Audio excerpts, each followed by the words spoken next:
하나님의 계획은 모세를 통해서 이스라엘 백성들을 출애굽하게 하시는 겁니다. 애굽 땅에서 나오게 하시는 것. 그래서 그 조건이 뭐냐면 바로에게 이스라엘 백성들을 내보내라. 이제 광야에서 나를 섬기리라 이렇게 말씀합니다. 그럼에도 불구하고 바로는 거절하죠. 항상 보면 이제 하나님의 계획, 하나님의 뜻, 하나님의 일하심에는 대적자들이 있습니다. 그리고 방해자들이 있고 하나님의 말씀을 듣지 않는 자들이 항상 등장하게 됩니다. 우리의 생각은 하나님의 계획과 하나님의 일은 반드시 순탄하고 형통하리라 생각하지만 성경에서 우리에게 가르쳐 주시는 것은 다 그렇지 않다는 거예요. 대부분 다 보면 그 하나님의 큰 그림 안에는 분명히 다 모든 것들을 하나님 합력하여 선을 이루시고 반드시 그 종착되면은 하나님이 이루시는 건 있지만 그 과정 속에는 반드시 그것도 하나님의 계획이지만 반드시 반대자들 그래서 하나님의 일을 힘들게 만들고 하나님의 사람들을 고통스럽게 만드는 이 대적자들이 있습니다. 아닥사스 왕의 술관을 했던 느헤미야와 마찬가지죠. 느헤미야에서 보게 되면 느헤미야가 아닥사스 왕의 술관원이었습니다. 이 아닥사스 왕은 일반적으로 얘기하면 크르세르크스라고 하는 성경에는 아닥사스 왕으로 나오지만 일반 역사에서는 크르세르크스라고 하는 왕입니다. 이 왕의 술관원임은 엄청 중요한 직분을 가지고 있는 거예요. 그래서 결국 그가 하나님 앞에 기도하고 그리고 아닥사스 왕에게 말했을 때 자기 고국이었던 예루살렘에 파괴되었던 성벽을 증건하기 위해서 이제 허락을 받습니다.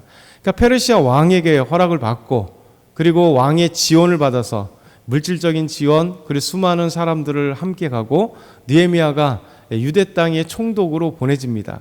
그러면 페르시아 제국의 왕이고 그리고 그 명령이면 모든 사람들이 그 말을 들어야 되잖아요. 근데 신기하게 느헤미야가 그 총독으로 유대 땅의 총독으로 오고 많은 재물과 또 많은 사람들을 데리고 와서 이제 예루살렘 성벽을 증건하려고 하는데 예루살렘에 있었던 자들 산발락과 도비아 게셈이 그 지방의 유지들이고 지방의 관리들이에요. 그럼 사실 페르시아 왕이었던 아닥사스 왕의 말을 명령을 들어야 되잖아요. 그냥 바로 일사천리로 성벽을 짓게 해야 되잖아요. 그리고 더더군다나 총리로 이 지역에 저 관리자로 보냈으면 총독으로 보냈으면 자연스럽게 말을 들어야 되는데 신기하게 왕의 반대자가 되어버립니다. 그리고 느헤미야의 반대자가 돼요. 어찌 보면 하나님의 말씀이 하나님의 기도가 마치 응답되지 않는 방해되는 것 같이 느껴지지만 결론적으로는 하나님께서 52일 만에 성벽을 증건하게 되는 놀라운 기적과 같은 역사가 이루어집니다. 그러니까 하나님의 일들은 방해가 있을지라도 반드시 그 이에 하나님이 일하시는 걸 보게 돼요. 그래서 우리가 교회도 마찬가지고 우리의 삶도 마찬가지예요. 항상 보면 우리가 기도하고 또 하나님을 위해 섬기며 하나님의 일들을 계획하고 준비할 때 하나님은 반드시 어려움들을 주세요.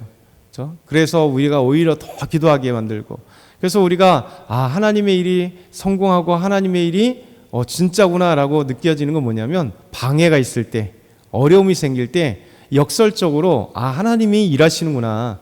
하나님께서 우리에게 엄청난 일들을 행하시는구나. 그런 걸 생각해 볼 수가 있어요.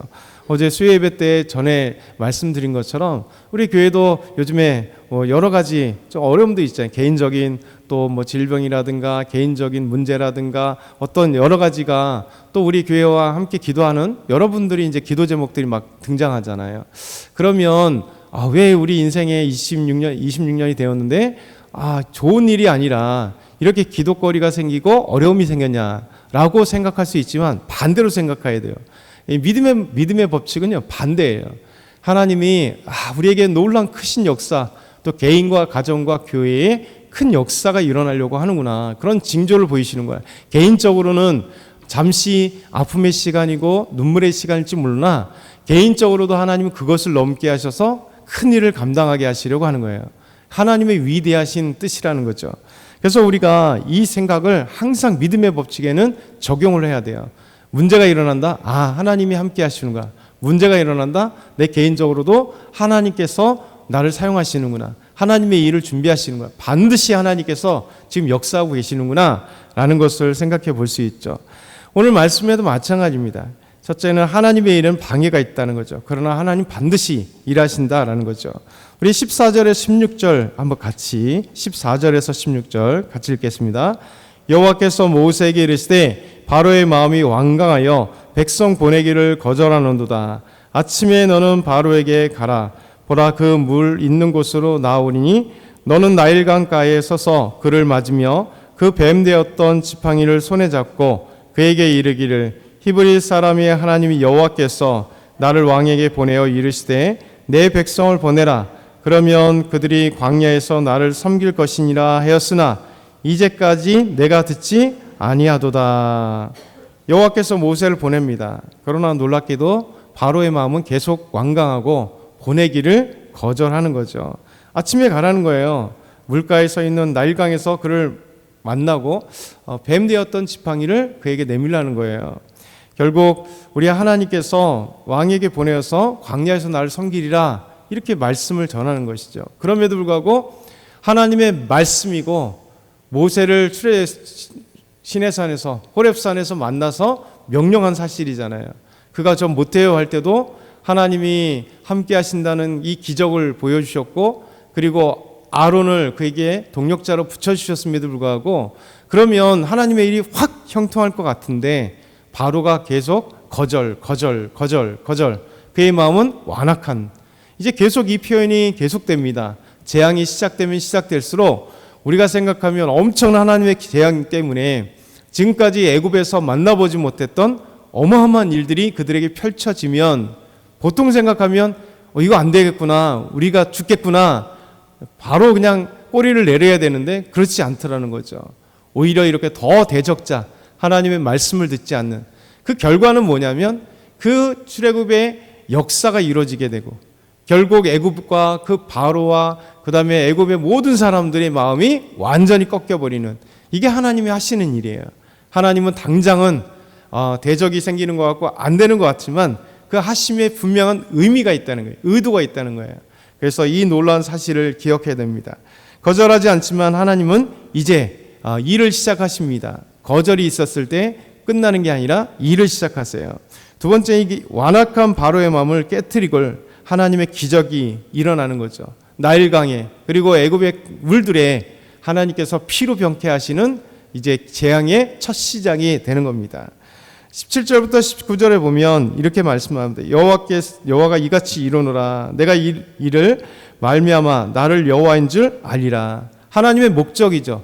하나님께서 이 재앙을 통해서 바로와 애굽의 마음을 꺾어버리시면서 하시는 일이 뭐냐면 여호와께서 하나님이신 줄 알게 하시는 모든 믿음의 사건에서는요 이게 진짜 중요한 원칙이에요. 원리예요. 우리의 삶 속에서 경험하는 기도의 제목에 응답되는 이유가 뭐예요? 결국 하나님이 하시는구나. 하나님이시구나. 하나님은 반드시 우리에게 응답하시는구나. 하나님은 살아계시구나. 하나님을 알게 되잖아요. 여호와임을 알게 되는 교회의 모든 하나님의 기적 같은 역사가 다 그겁니다. 한 개인이 나타나는 게 아니라 하나님이 나타나게 돼 있어요. 그래야 영적 부흥이 일어나고요. 개인과 교회와 기독교가 엄청난 하나님의 역사들을 나타내는 거예요. 그 중심에는 하나님이 여호와 되심을 하나님 되심을 보게 되는 거죠. 그러면서 그 지팡이를 가서 피로 변하게 될 것이다. 나일강을 칠하는 거예요. 그 나일강과 모든 물들이 그리고 이 이집트 땅의 모든 것들이 피로 변할 거다라고 명령하시는 것. 그러면서 하나님의 이 명령의 놀라운 은혜 가운데 여러분 이 말씀이 있는 거예요. 그래서 하나님의 이 법칙을 생각하셔야 돼요. 하나님의 계획과 하나님의 뜻과 하나님의 일하시면 반드시 방해자들, 듣지 않는 자들이 있다. 그런데 하나님은 그것을 통해 오히려 하나님의 영광, 하나님의 되심을 드러내고 그리고 반드시 하나님의 기적과 역사가 이루어진다라는 사실을 오늘도 기억하시면서 우리의 인생을 하나님께 맡겼으면 좋겠어요. 맨날 수없이 많이 좌절되잖아요. 이 방해 또 하나님 말씀에 순종하는데도 어려움들이 찾아오잖아요. 그러면 뒤집어 생각하셔야 돼요. 하나님이 우리와 함께 하시는구나. 하나님이 나를 통해 뭔가 일하시려고 하는구나. 우리 교회를 통해 뭔가 일하게 하시는구나. 오늘도 이 말씀을 기억하면서 기도하는 저와 여러분 다 되게 소망합니다.